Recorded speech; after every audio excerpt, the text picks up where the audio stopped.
So the 101% rule is magical and can be applied to anything in your life. That's something that I wish I did when I started. I just gotta walk and you know I'm doing it.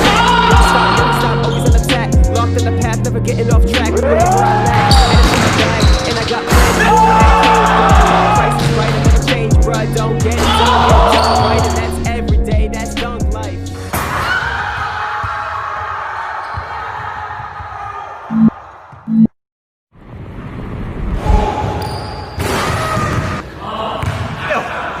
You want to do that on a legit rim?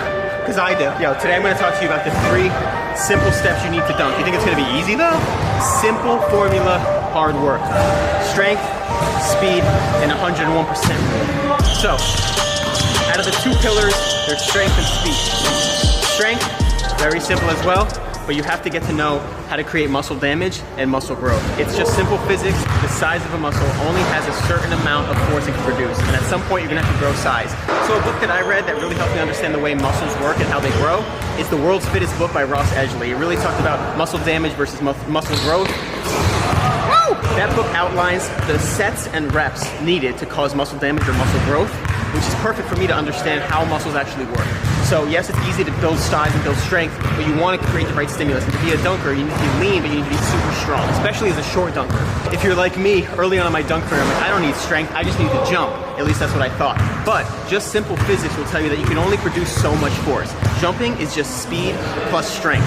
If you can produce more force faster, that will make you jump higher. So I thought I could just jump, but at some point my muscles were maxed out and I had to get them stronger. The problem I ran into was I was stimulating the wrong type of muscle growth. I wanted to get strong, but I didn't want to get too much size. I was causing so much muscle damage that I was growing a lot in size, getting so big and stocky that I lost some of my athleticism. So you want to get strong, but you want to stay lean. And you don't want to just continuously grow size.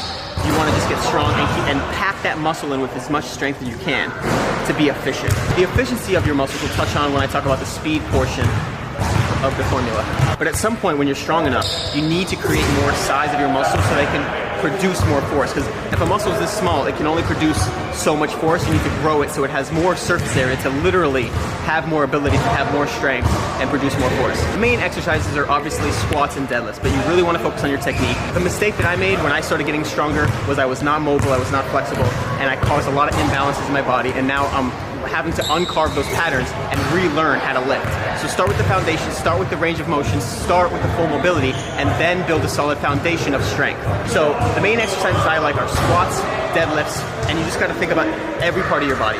Your quads, your hamstrings. There's no one exercise.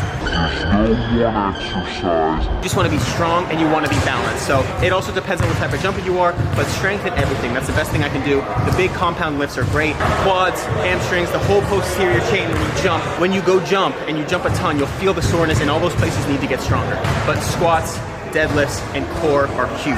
But you mainly just want legs, you really want full body. Even shoulders and chest are used in the jumping motion. Lower back is huge, so focus on range of motion early, so that way you can build a solid foundation of strength.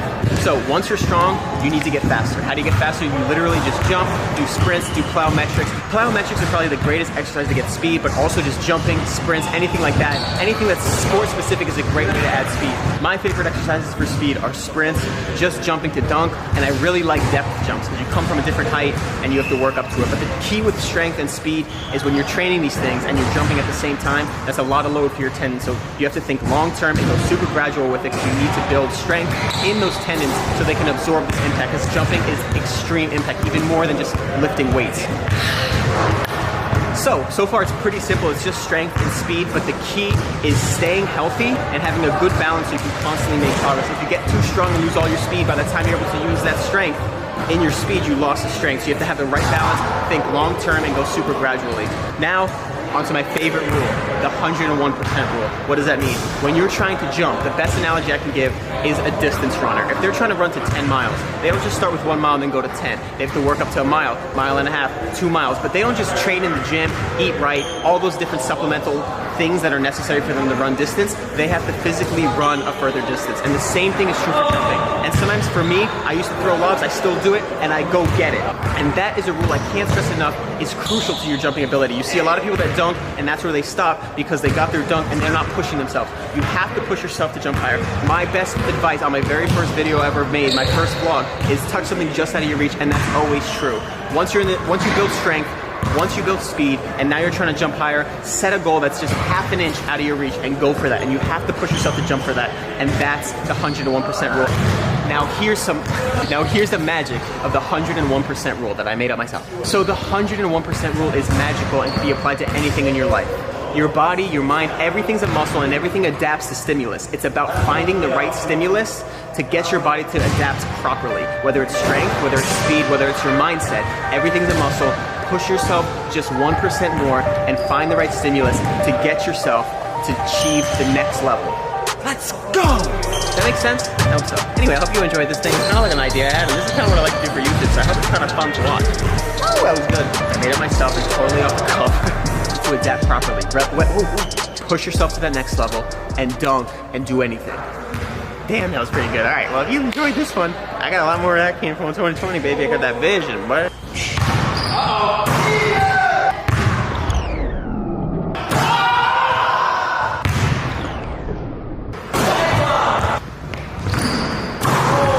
My God.